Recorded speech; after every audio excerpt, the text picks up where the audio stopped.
के अंदर अपन ने electric dipole and electric dipole moment पढ़ा। इलेक्ट्रिक डाइपोल क्या था? दो सेम मैग्नीट्यूड और अपोजिट नेचर के चार्ज बहुत कम डिस्टेंस पे आके रखे जाते हैं तो वो इलेक्ट्रिक डाइपोल बनाते हैं। ठीक है, इलेक्ट्रिक डाइपोल मोमेंट क्या होता है?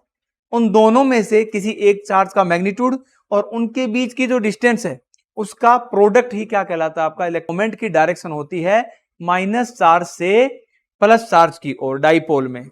ठीक है, इसको डिनोट करते हैं स्मॉल p से और इसका वैल्यू आया था small p equal to q into 2l। फिर अपन ने बोला था कि इलेक्ट्रिक फील्ड इंटेंसिटी कैलकुलेट कर रहे हैं अपन।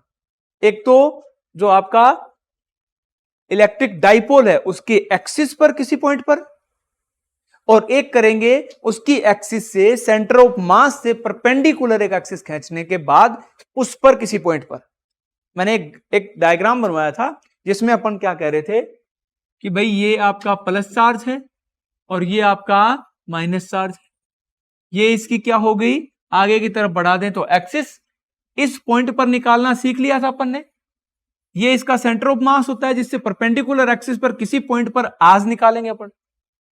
एक्सिस पर पी पॉइंट पर निकाला था तो ईपी इक्वल टू क्या आया था? 2kp/r3। इस कंडीशन में अपन ने देखा था कि भाई resultant electric field at point P and electric dipole moment both are in same direction, दोनों सेम डायरेक्शन में होते हैं। समझ आया कि नहीं बात? तो ये वाली चीज अपन ने कैलकुलेट कर ली थी। आज अगली जो हेडिंग है वो है आपकी नेक्स्ट हेडिंग जो है बेटा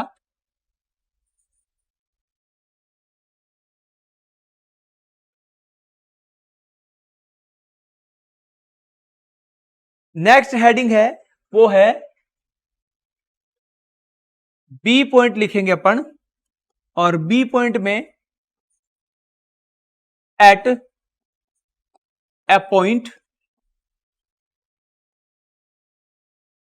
ऑन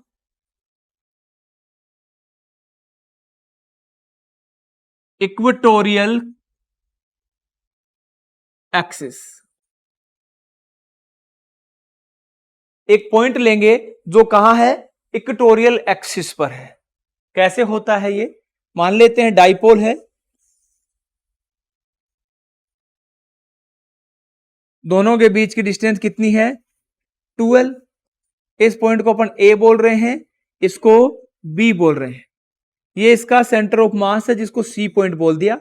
इनके बीच की डिस्टेंस कितनी होगी? L। तो इनके बीच की भी कितनी हो जाएगी? N। ठीक है, इससे एक लाइन परपेंडिकुलर खींच देते हैं और इस पॉइंट को अपन मिला देते हैं इस प्रकार से। ठीक है, इस P पॉइंट पर भाई प्लस चार्ज जो है वो इलेक्ट्रिक फील्ड कहां बनाता है? बाहर की तरफ। तो P पॉइंट पर यहां पर इलेक्ट्रिक फील्ड कहां बनेगा? इस लाइन के अलोंग और बाहर की ओर। ये किसकी वजह से बना? इस A चार्ज की वजह से। इसको अपन ने E1 बोल दिया। कितना बोल दिया है? E1। ठीक है, माइनस की तरफ होता है, इसको अपन क्या बोल देते हैं? E2। और ये P पॉइंट जो है ये इसके सेंटर ऑफ मास से कितने डिस्टेंस पर है? R पर।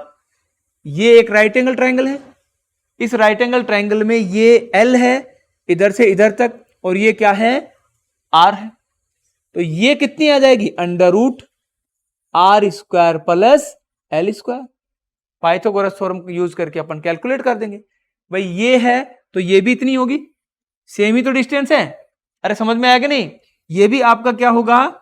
इसके इक्वल ही होगा ये वाली चीज।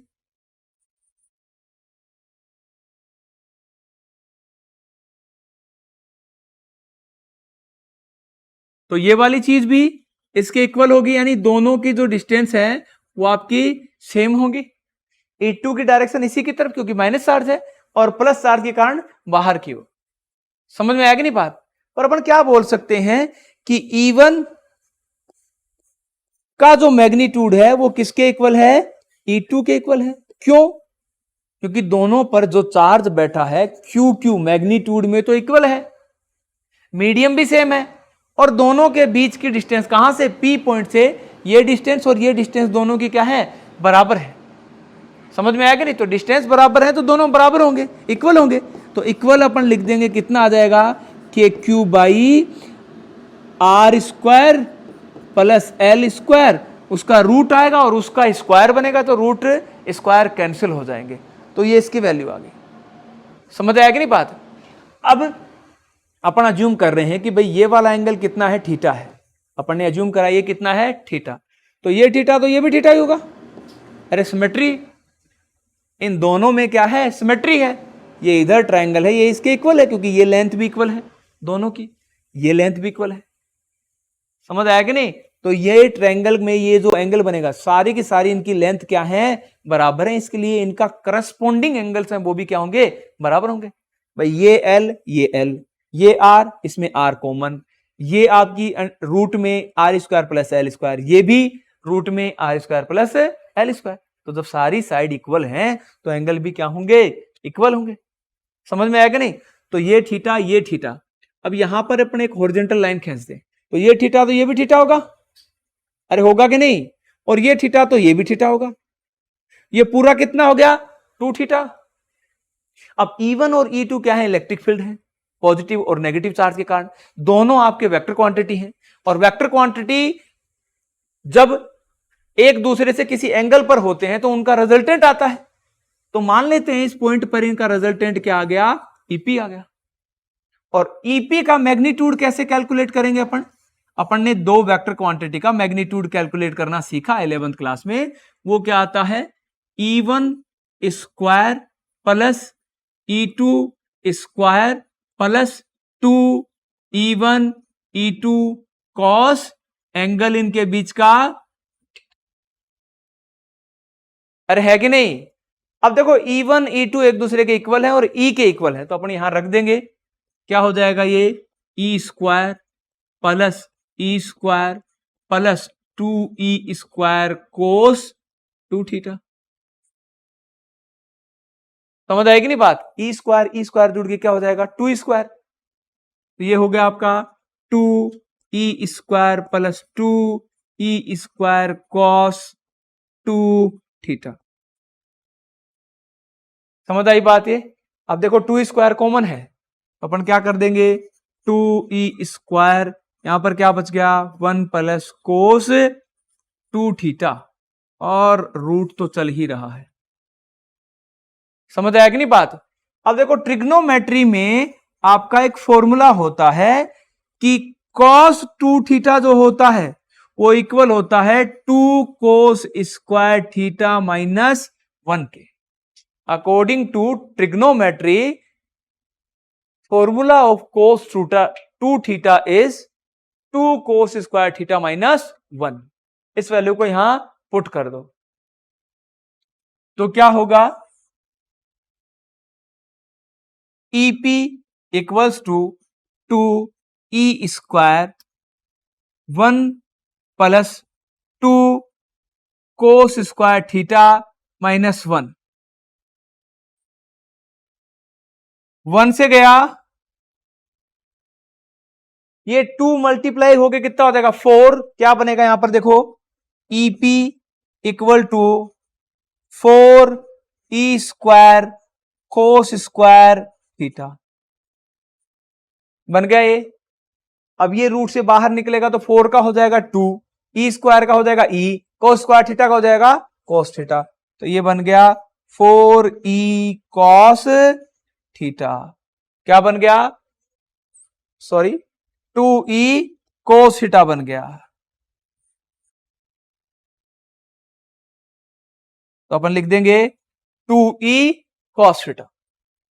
E का वैल्यू अपने पास है कि Q by R square plus L square, पर कोस थीटा का वैल्यू नहीं है। कोस थीटा का वैल्यू अपन निकालेंगे इस ट्राइंगल से।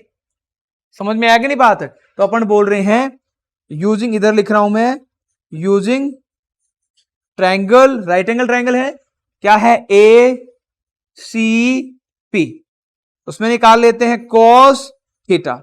कोस थीटा इक्वल टू क्या होता है, बेस बाई हाइपोटेनियस। बेस क्या है यहां पर, L, हाइपोटेनियस क्या है, ये वाली। तो अपन लिखेंगे L by R square plus L square.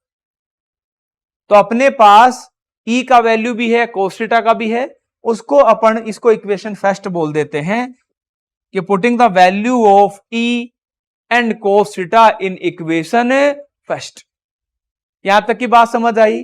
दोबारा से एक बार देख लो मैं क्या बोल रहा हूं। एक डाइपोल ले लिया मैंने, एक डाइपोल ले लिया है, उस डाइपोल के कारण उसकी इक्वेटोरियल लाइन है, इक्वेटोरियल लाइन पर किसी पॉइंट पर इलेक्ट्रिक फील्ड इंटेंसिटी कैलकुलेट करनी है कि कितनी होगी। तो अपन ने सी को इसका सेंटर ऑफ मास बोला है, सी से आर डिस्टेंस पर एक अपन ने परपेंडिकुलर लाइन खींच दी और आर डिस्टेंस पर एक पॉइंट पी ले लिया, उस पर क्या कैलकुलेट करना है? Resultant electric field intensity. तो अपन ने इन दोनों पॉइंट को, ए को और बी को पी से मिला दिया, ये लेंथ एल, ये आर, तो ये आ गई under root R square plus L square. ये भी इतनी है तो ये भी इतनी है, ठीक है। प्लस चार्ज इलेक्ट्रिक फील्ड बाहर की तरफ बनाता है, तो इससे इलेक्ट्रिक फील्ड E1 कहां हो गया? बाहर की तरफ। माइनस चार्ज अपनी तरफ आएगा तो उसमें कहां जाएगा? अंदर की तरफ। अरे समझ आया कि नहीं बात? फिर अपन ने बोला कि यहां पर भाई जो ए और बी जो पॉजिटिव और नेगेटिव चार्ज रखे हुए हैं, उनके कारण इलेक्ट्रिक फील्ड जो पी पॉइंट पर बन रहा है वो मैग्नीट्यूड में इक्वल है। तो अपन ने बोला E1 का मैग्नीट्यूड इक्वल टू E2 का मैग्नीट्यूड इक्वल टू E अपन ने कंसीडर कर लिया और उसको लिख दिया KQ बाई आर स्क्वायर, और आर की जगह क्या है?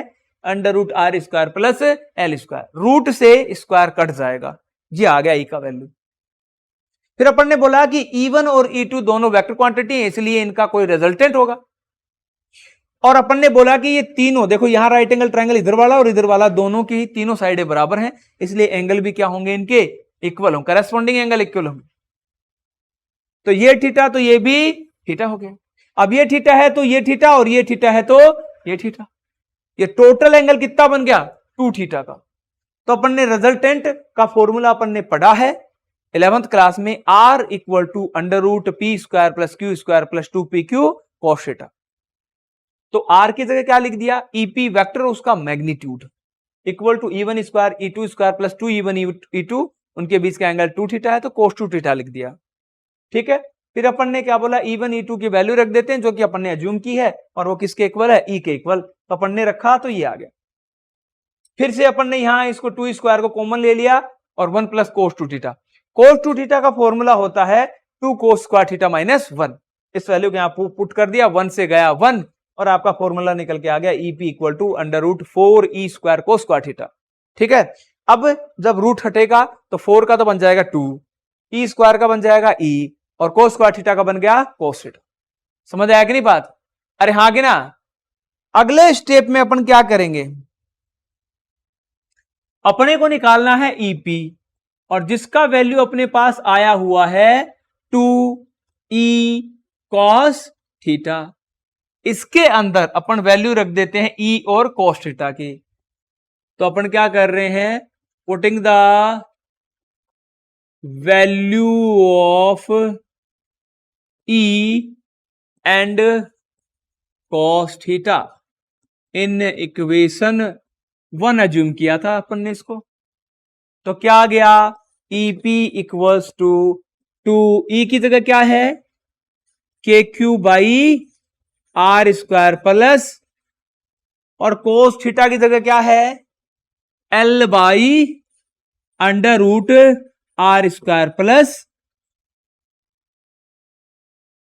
ठीक है। अब देखो R square plus L square की ये अपन बोले इसकी पावर कितनी है? 1। इधर कितनी है? आधी। 1 में आधा जोड़ेंगे तो कितना हो जाएगा? 1.5। 1 में आधा जोड़ेंगे तो कितना हो जाएगा? 1.5 हो जाएगा। समझ में आया कि नहीं बात? तो उसके बाद अपन क्या कर सकते हैं? Q और 2QL को अलग अलग लिख लिया, ऐसा लिख सकते हैं। और नीचे क्या आ गया? R square plus L square का पावर 3/2, ठीक है। अपन ने क्वांटिटी पढ़ी थी कि स्मॉल p जो होता है वो 2QL के इक्वल होता है। किसके इक्वल होता है? 2QL के, जिसको क्या बोलते हैं? Electric dipole moment. तो EP का वैल्यू क्या आ गया? ईपी का वैल्यू अपने पास आ गया भाई K small P by R square plus L square का पावर 3/2। ठीक है, अब अपन यहां पर एक कंडीशन लेंगे, इफ आर बहुत बड़ा, आर से, आर जो है वो बहुत बड़ा हो एल के कंपेयर में, देन आर स्क्वायर भी बहुत बड़ा होगा किससे, एल स्क्वायर से। So L square is negligible. क्या हो जाएगा, एल स्क्वायर आपका नेग्लिजिबल हो जाएगा। समझ आया कि नहीं? तो जब ये नेग्लिजिबल होगा तो यहां से खत्म हो जाएगा, तो ये यहां से खत्म होगा तो आर स्क्वायर की पावर 3/2, तो स्क्वायर से 2 कट जाएगा, तो आपका ईपी का जो फॉर्मूला आएगा वो आ गया आपका KP by R square. Sorry, R की पावर कितनी आएगी, 3 आएगी। आर की पावर कितनी आएगी, 3। डोइस हो रहा है क्या? तो केपी बाई कितनी आ जाएगी, आर क्यूब। समझ आई ये बात? ये आ गया आपका फाइनल रिजल्टेंट इलेक्ट्रिक फील्ड का वैल्यू या मैग्नीट्यूड किस पॉइंट पर, इक्वेटोरियल एक्सिस पर किसी पॉइंट पर। समझ में आया कि नहीं बात? यस जी। अपन ने जो आपका डाइपोल था उसकी एक्सिस पर किसी पॉइंट पर रिजल्टेंट इलेक्ट्रिक फील्ड कैलकुलेट किया था, तो क्या था, 2 केपी बाई आर क्यूब। अरे आया था कि नहीं? और इस कंडीशन में क्या निकाला है, केपी बाई आर क्यूब। मतलब इन दोनों रिलेशन से अपन रिजल्ट क्या निकाल सकते हैं कि भाई आपका जो ई एक्सिस जो है वो 2 टाइम्स है किसके, ई इक्वेटोरियल। समझ में आया कि नहीं, कि एक्सिस पर किसी पॉइंट पर इलेक्ट्रिक फील्ड इंटेंसिटी जो होगी वो 2 टाइम्स होगी किसके, जो इक्वेटोरियल एक्सिस पर इलेक्ट्रिक फील्ड इंटेंसिटी है उसके। अगली जो हेडिंग है वो है electric dipole in uniform electric field.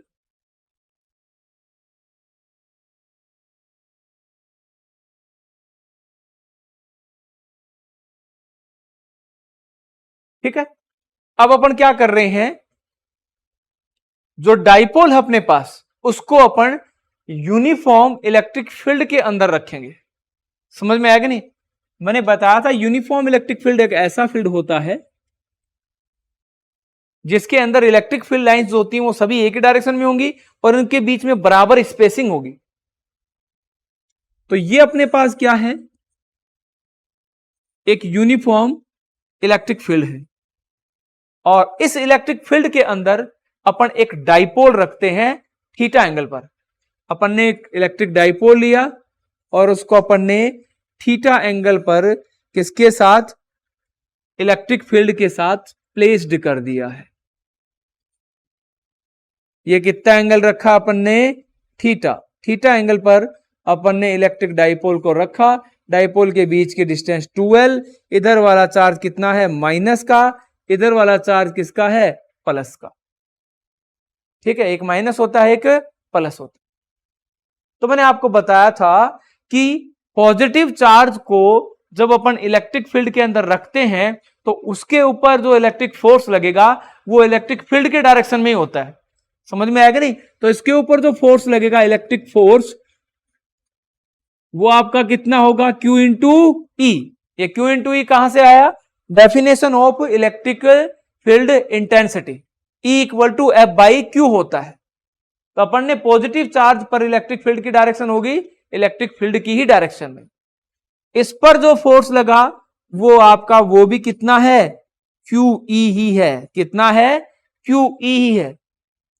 तो किसी ऑब्जेक्ट पर जब दो इक्वल मैग्नीट्यूड के फोर्स लग रहे हो और उनकी लाइन ऑफ एक्शन भी क्या हो? अलग अलग हो, तो वो उस ऑब्जेक्ट पर क्या लगाते हैं? टॉर्क। क्या प्रोड्यूस करते हैं? टॉर्क लगाते हैं। इसकी लाइन ऑफ एक्शन ये है, इसकी लाइन ऑफ एक्शन ये वाली है। समझ आएगी नहीं बात? तो इनकी लाइन ऑफ एक्शन अलग अलग है। मान लो ये आपका ऑब्जेक्ट है, इस पर इधर अपन ने एक माइनस क्यू चार्ज रख दिया, इधर एक प्लस क्यू चार्ज रख दिया। इधर की तरफ इलेक्ट्रिक फील्ड में जब इसको ऐसे रखेंगे तो इधर की तरफ क्या लगेगा? माइनस चार्ज पर क्यूई, उधर की तरफ प्लस चार्ज पर क्यूई, यानी दोनों इक्वल हैं और अलोंग लाइन है, मतलब उनकी लाइन ऑफ एक्शन सेम है। समझ में आएगा नहीं? उनकी लाइन ऑफ एक्शन क्या है? सेम है। इधर इसका क्यूई और उधर उसका क्यूई, तो इस पर रिजल्टेंट फोर्स क्या होगा? जीरो। ये इसकी कौन सी कंडीशन हो जाएगी? Equilibrium condition. ये इक्विलिब्रियम कंडीशन में होगा जब पैरेलल टू द किसके रखा जाएगा? इलेक्ट्रिक फील्ड के। पर ये पैरेलल नहीं है, कितने पर है? किसी एंगल पर रखा हुआ है, एक्सटर्नल इलेक्ट्रिक फील्ड के। तो इधर भी क्यूई, इधर भी क्यूई, दोनों की लाइन ऑफ एक्शन क्या है? अलग अलग है। और जब लाइन ऑफ एक्शन अलग अलग होती है तब क्या प्रोड्यूस होता है? टॉर्क। समझ में आया कि नहीं? तो टॉर्क का जो फॉर्मूला होता है,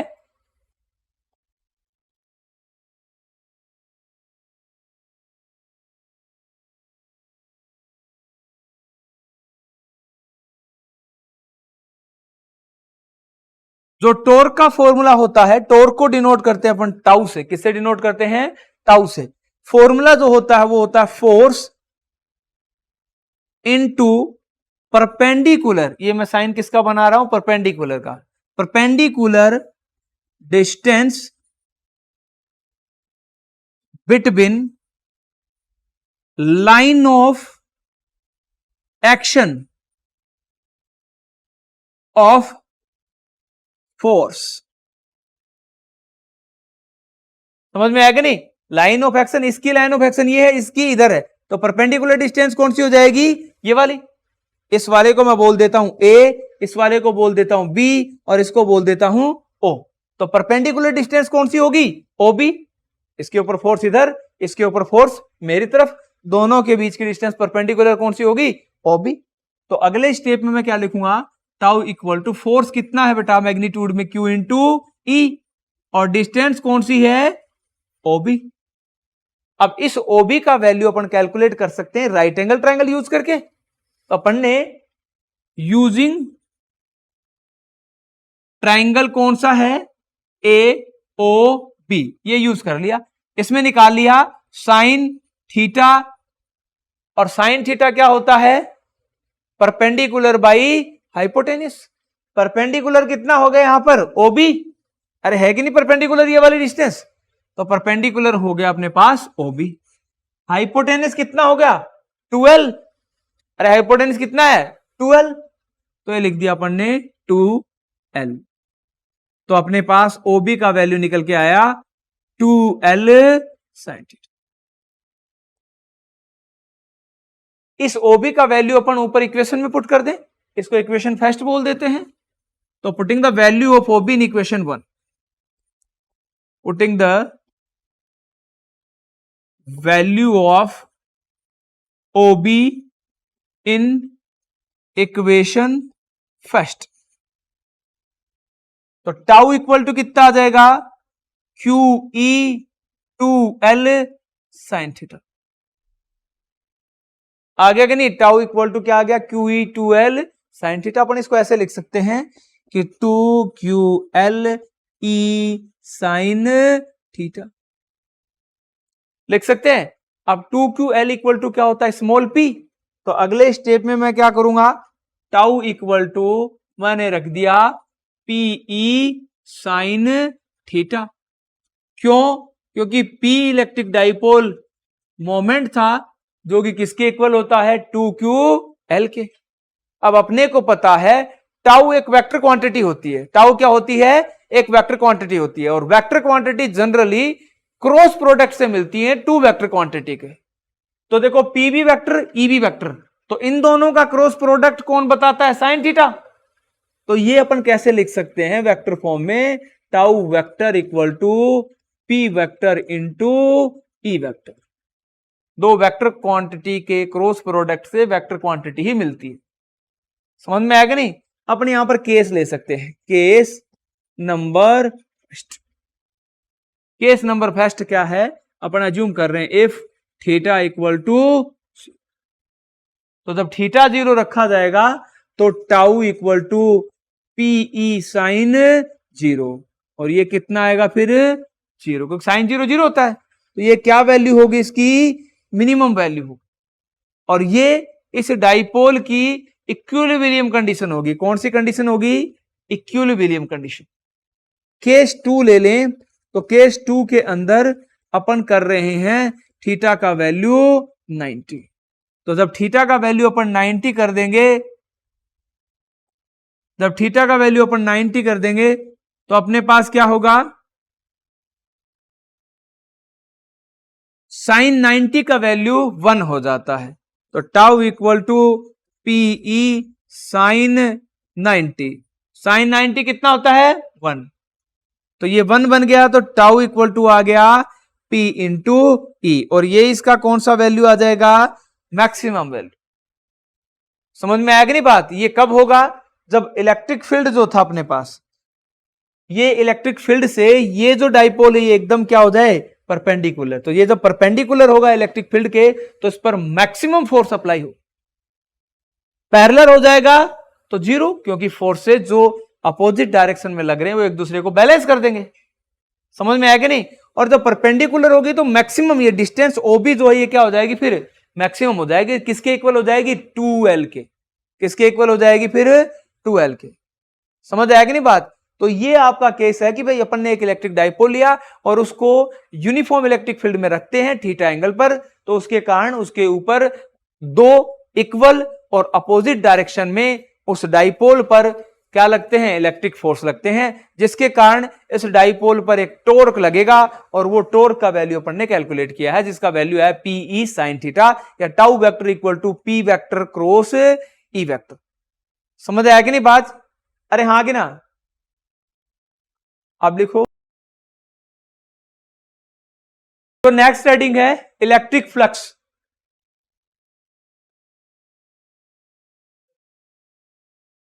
नेक्स्ट हेडिंग इलेक्ट्रिक फ्लक्स। तो देखो इलेक्ट्रिक फ्लक्स क्या होता है? इलेक्ट्रिक फ्लक्स एक ऐसी फिजिकल क्वांटिटी होती है जो ये बताती है कि कोई भी क्लोज सरफेस जो है उससे कितना ज्यादा फ्लक्स लिंक्ड है, कितना ज्यादा फ्लक्स लिंक्ड है। फ्लक्स लिंक का मतलब उस क्लोज सरफेस के अंदर से कितनी ज्यादा इलेक्ट्रिक फील्ड लाइंस पास हो रही है। जितनी ज्यादा किसी भी क्लोज सरफेस से इलेक्ट्रिक फील्ड लाइंस पास होंगी, उतना ही ज्यादा उस सरफेस से लिंक्ड इलेक्ट्रिक फ्लक्स होगा। समझ में आएगा नहीं? यानी मतलब वो आपकी जो सरफेस है वो उतने ही ज्यादा आपका इलेक्ट्रिक फील्ड के अंदर रखी हुई होगी। जैसे मैं बोलूं कि ये जैसे एक सरफेस है, ठीक है, ये एक यूनिफॉर्म इलेक्ट्रिक फील्ड में रखा हुआ है, इस प्रकार से इलेक्ट्रिक फील्ड लाइंस, ठीक है। तो जब ये ऐसे होगा तो इसके अंदर से maximum number of electric field lines pass होंगी, और जब मैं इसको ऐसे करना स्टार्ट कर देता हूं तो इसमें से अब number of electric field line जो पास हो रही थी उनकी क्वांटिटी या उनका नंबर घटना स्टार्ट हो जाएगा, और जब ये ऐसे होगी तो इसमें से अब कोई भी इलेक्ट्रिक फील्ड लाइन पास नहीं होगी, इसके पैरेलल गुजर जाएंगे। समझ में आएगा नहीं बात? तो जब ये ऐसे था तो इसमें maximum number of electric field line pass हो रही थी, ऐसे था तो मिनिमम, और ऐसे करता गया तो उसकी वैल्यू घटती चलेगी। समझ में आएगा नहीं बात? तो इलेक्ट्रिक जो आपका फ्लक्स है उसको जनरली डिनोट करते हैं अपन किससे? फाई से। और ये डॉट प्रोडक्ट होता है जिस इलेक्ट्रिक फील्ड में कोई सरफेस रखी है उसके, और जो सरफेस रखी है उसके एरिया वेक्टर के। किसी भी सरफेस का सरफेस एरिया जो होता है एक वेक्टर क्वांटिटी होती है, किसी भी सरफेस का सरफेस एरिया एक वेक्टर क्वांटिटी होती है, और उसके लिए एरिया वेक्टर जो होगा वो उस सरफेस से परपेंडिकुलर आउटवर्ड होता है। जैसे ये वाली सरफेस आपकी तरफ जो है, इसमें इलेक्ट्रिक जो आपका एरिया वेक्टर है, आपका एरिया वेक्टर है वो परपेंडिकुलर आउटवर्ड इस पर डायरेक्शन में। इस वाली सरफेस का ऊपर, इस वाली सरफेस का नीचे और पीछे वाली सरफेस का बोर्ड के अंदर। समझ में आया कि नहीं बात? तो इस प्रकार से इलेक्ट्रिक जो आपका फ्लक्स जो है वो आपका डॉट प्रोडक्ट होता है किसका? इलेक्ट्रिक फील्ड और एरिया वेक्टर का। तो ये क्या आ जाता है? ई ए कॉस थीटा। क्या आता है? ई ए कॉस थीटा। इसको फिजिकली अपन ऐसे भी समझ सकते हैं कि जब एरिया वेक्टर और इलेक्ट्रिक फील्ड के बीच का एंगल 0 डिग्री होगा तभी ये फ्लक्स कैसा होगा? मैक्सिमम। जैसे मान लो ये आपकी एक सरफेस है, ठीक है, और ये एक यूनिफॉर्म इलेक्ट्रिक फील्ड के अंदर रखी हुई है।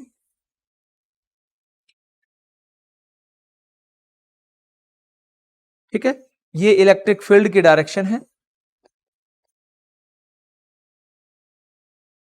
इस सरफेस का एरिया वेक्टर इससे परपेंडिकुलर बाहर, मान लो इसका एरिया वेक्टर इस प्रकार से ए वेक्टर परपेंडिकुलर है। इन दोनों के बीच एंगल कितना हो गया? अपन अज्यूम कर लेते हैं कि भाई इन दोनों के बीच ये जो एंगल है किस किस के बीच का है? ये इलेक्ट्रिक फील्ड और एरिया वेक्टर, जो कि क्या है? थीटा। अब ए का इसके पैरेलल कंपोनेंट क्या होगा? ए कोस थीटा। अरे होता है कि नहीं? रिजोल्यूशन ऑफ वेक्टर पढ़ा था अपन ने, तो अपन क्या कहते हैं? एक्स एक्स के डायरेक्शन में या हॉरिजॉन्टल डायरेक्शन में जो कंपोनेंट आता है वो कोस का आता है और वर्टिकल कंपोनेंट किसका आता है? साइन का। समझ आया कि नहीं बात? तो फाई क्या बन जाता है? ई ए कोस थीटा, जिसको अपन लिख सकते हैं phi equal to E vector dot A vector. ये फॉर्मूला किसके लिए लगाते हैं? रेगुलर सरफेस के लिए। कैसी सरफेस के लिए? रेगुलर। ये फॉर्मूला यूज करते हैं फॉर रेगुलर सरफेस। मैंने आपको बताया था तो दो टाइप की सरफेस होती हैं, एक तो रेगुलर और एक इर्रेगुलर। रेगुलर में भी दो होती हैं, एक तो 2D और एक 3D। 2 डायमेंशन में रेगुलर सरफेस और 3 डायमेंशन में रेगुलर सरफेस। 2 डायमेंशन की कौन सी होती है? सर्किल हो गया, रेक्टेंगल हो गया, स्क्वायर हो गया, ये कैसी होती है? 2D। आपकी 3D में कौन सी हो जाएगी? स्फेयर है, क्यूब है, क्यूबॉइड है, ये क्या हो जाएंगी? आपकी 3 डायमेंशनल आपकी रेगुलर सरफेस। समझ आया कि नहीं बात? तो रेगुलर सरफेस के लिए इस प्रकार से हो जाएगा। इसकी यूनिट फाइंड करें तो यूनिट क्या हो जाएगी? यूनिट की बात करें इसकी तो यूनिट क्या होगी बेटा? इसकी ई की यूनिट क्या होती है? न्यूटन पर कूलम, और एरिया की मीटर स्क्वायर। तो इसकी यूनिट क्या हो जाती है? न्यूटन मीटर स्क्वायर पर कूलम। डायमेंशन बना सकते हैं। डायमेंशन कैसे बनाएंगे? न्यूटन की होती है m1 L1 T-2, metre square की L2 और कूलम की क्या होती है? a की पावर 1 t की पावर 1। समझ में आ गया? तो डायमेंशन आप खुद से बनाएंगे। अरे आए कि नहीं बात समझ? जब सरफेस कैसी हो? Irregular. For irregular, irregular surface से लिंक्ड फ्लक्स कितना होगा वो कैलकुलेट करना। तो मान लो ये आपकी इस प्रकार से कोई इर्रेगुलर शेप की सरफेस है, ये यूनिफॉर्म इलेक्ट्रिक फील्ड में रखी हुई है, ठीक है, ये इलेक्ट्रिक फील्ड की डायरेक्शन होगी इस प्रकार से। तो इस जब इरेगुलर सरफेस की बात आती है तो अपन क्या करेंगे? उस सरफेस के अंदर एक छोटा सा एरिया कंसीडर कर लेंगे। मान लिया अपन ने छोटा सा एरिया ले लिया DA। क्या है ये एरिया? DA। टोटल एरिया कितना था? A। छोटा एरिया ले लिया DA। इस DA एरिया का वेक्टर क्या हो गया? DA वेक्टर, ठीक है। और DA और आपके इलेक्ट्रिक फील्ड के अंदर एंगल कितना हो गया? थीटा। तो छोटे एरिया से इलेक्ट्रिक फ्लक्स जो निकलेगा वो भी थोड़ा ही होगा, छोटा ही होगा। अरे होगा कि नहीं? तो उसको अपन क्या लिखेंगे?